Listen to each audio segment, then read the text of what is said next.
ఇంకొక ప్రధానమైన మన మీద ఈ మనకు పడని వాళ్ళు, మనకు గిట్టని వాళ్ళు, so called Eenadu, the so called Andhrajyothi, the so called TV5 ఎవరైతే ఈ అబద్ధాల బ్యాచ్ ఎవరైతే ఉన్నారో అధ్యక్ష, వీళ్ళు మన మీద చేసే ఇంకొక ఆరోపణ అధ్యక్ష, మనం రాష్ట్ర ప్రభుత్వం ఎక్కువ అప్పులు చేసిందని, రాష్ట్ర ప్రభుత్వం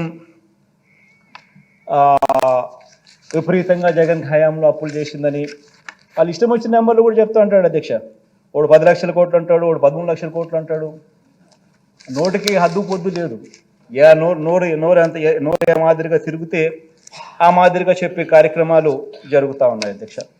ఒకసారి గమనించినట్లయితే అధ్యక్ష, రాష్ట్ర ప్రభుత్వం నేరుగా చేసిన అప్పులు, గ్యారంటీతో కూడా వివిధ కార్పొరేషన్స్, వివిధ సంస్థలకు చేసిన అప్పులు విత్ గవర్నమెంట్ గ్యారంటీస్, ప్రభుత్వ గ్యారంటీలు లేకుండా కూడా ప్రభుత్వం చేసిన ప్రభుత్వ రంగ సంస్థలు చేసిన అప్పులు, ఇవన్నీ కూడా పరిగణలోకి తీసుకుంటే అధ్యక్ష, గమనించినట్లయితే అధ్యక్ష 3 స్లైడ్స్ క్లియర్గా కూడా చూపించడం జరుగుతూ ఉంది అధ్యక్ష. అధ్యక్ష ఇవన్నీ కూడా తీసుకుంటే అధ్యక్ష విభజన నాటికి అధ్యక్ష, విభజన నాటికి గమనిస్తే అధ్యక్ష, ఫస్ట్ కాలం అధ్యక్ష విభజన నాటికి స్టేట్ గవర్నమెంట్ డెట్టు, తర్వాత రెండో కాలంలో విభజన నాటికి 1,18,050 కోట్లు స్టేట్ గవర్నమెంట్ డెట్ ఉంటే అధ్యక్ష, స్టేట్ గవర్నమెంట్ గ్యారంటీడ్ డెట్ మరో 14,000 కోట్లు.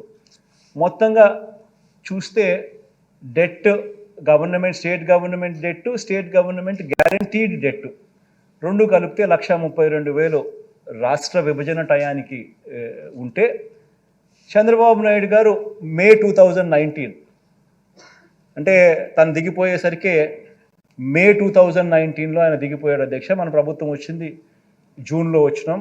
మనం వచ్చేదాకా కూడా చంద్రబాబు నాయుడు హయాంలో ఒకసారి గమనించినట్టయితే 1,32,000 non government guarantee det of public sector undertakings, అవి కూడా కలుపుకుంటే అధ్యక్ష ఇంకొక 21,000 కూడా, అది కూడా కలుపుకుంటే టోటల్గా ఏ రకమైన నువ్వు ఏ భూతద్దం వేసినా, ఏం మ్యాగ్నిఫైయింగ్ లెన్స్ పెట్టి ఏం ఎతికినా, ఏమున్నా కానీ స్టేట్ గవర్నమెంట్ డెట్ కానీ, స్టేట్ గవర్నమెంట్ గ్యారంటీ డెట్ కానీ, స్టేట్ గవర్నమెంట్ గ్యారంటీ లేకుండా తెచ్చిన డెట్ కానీ, పబ్లిక్ సెక్టర్ అండర్టేకింగ్స్ తెచ్చిన డెట్ కానీ ఏది తీసుకున్నా కూడా అధ్యక్ష, రాష్ట్ర విభజన టయానికల్లా 1,53,000 కోట్లు డెట్ ఉంటే, చంద్రబాబు నాయుడు గారి హయాం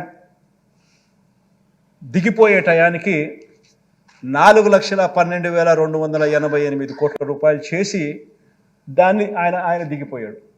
అంటే 1,53,000 కోట్లను కాస్త 4,12,288 కోట్ల రూపాయలు చేర్చి ఆయన దిగిపోతే, మనం 4,12,000 కోట్ల రూపాయలు డెట్తో మన ప్రయాణం ప్రారంభించాం. ఇప్పుడు అది 7,03,000 కోట్లకు డెట్ కనిపిస్తూ ఉంది. ఒకసారి ఈ కంపౌండెడ్ యాన్యువల్ గ్రోత్ రేట్ ఒకసారి గమనించినట్టయితే అధ్యక్ష, డెట్లో ఎవరెవరి హయాంలో ఎంత గ్రోత్ రేట్ నమోదైందని చూస్తే, total growth rate and debt చూస్తే ఈ 1,53,000 కోట్లు కాస్త 4,12,000 కోట్లు కావడం అంటే, చంద్రబాబు నాయుడు హయాంలో సంవత్సరానికి గ్రోత్ రేట్ 21.87% పెరుగుదల ఉంటే, మన హయాంలోకి వచ్చేసరికి కేవలం 12.13% మాత్రమే పెరుగుదల కనిపిస్తూ ఉంది. పైగా అధ్యక్ష చంద్రబాబు నాయుడు టైంలో బటన్లు లేవు, స్కీములు లేవు, మంచి చేసిన పరిస్థితి లేదు, మంచి చేసిన చరిత్ర లేదు. కేవలం అప్పుడు ఉండింది DPT, దోచుకో పంచుకో తినుకో. ఒక ఈనాడుకింత, ఒక ఆంధ్రజ్యోతికింత, ఒక TV5కింత, ఇంకొక దత్తపుత్రుడికింత, ఈయన ఇంత, జన్మభూమి కమిటీలు ఇంతే.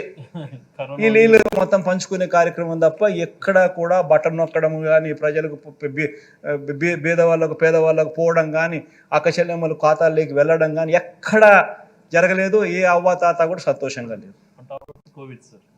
మన హయాంలో అధ్యక్ష కోవిడ్, ఇంతకుముందు నేను చెప్పినా కదా అధ్యక్ష, ఎటువంటి పరిస్థితుల్లో మనం వచ్చినామని చెప్పి. కోవిడ్ వల్ల ఆదాయాలు తగ్గినాయి.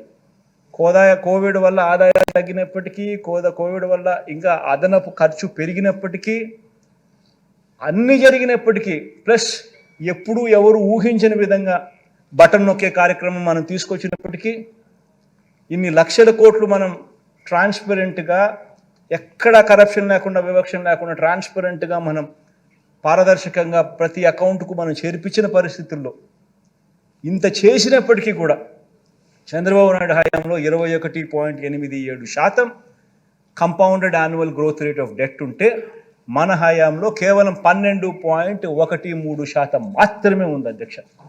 నిజంగా రికార్డ్ అధ్యక్ష. నేను చూపించినవన్నీ కూడా దిస్ ఇస్ ఇది RBI data, CAG data, state budget documents ఇవన్నీ ఉన్నాయి. ఎక్కడా కూడా దీంట్లో అవాస్తవాలు ఏం లేవు. అసెంబ్లీ ముందర ప్రవేశపెడుతున్నాం. స్టేట్ డెట్టే చూసుకుంటే అధ్యక్ష మామూలుగా స్టేట్ డెట్ అంటారు. State government debt, state government guaranteed debt అని యూజువల్గా ఆ రెండు మాత్రమే పరిగణలోకి తీసుకుంటారు.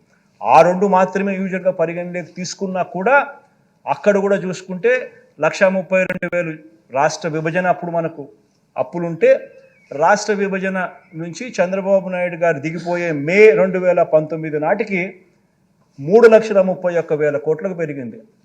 అంటే 20.17% కంపౌండెడ్ యాన్యువల్ గ్రోత్ రేట్ అయితే మన హయాంలో అదే చంద్రబాబు నాయుడు గారి పీరియడ్కు మన హయాంకు ఒకసారి గమనించినట్టయితే పెరుగుదల కేవలం 14.94% మాత్రమే పెరుగుదల కనిపించే పరిస్థితి మనకు కనిపిస్తూ ఉంది అధ్యక్ష.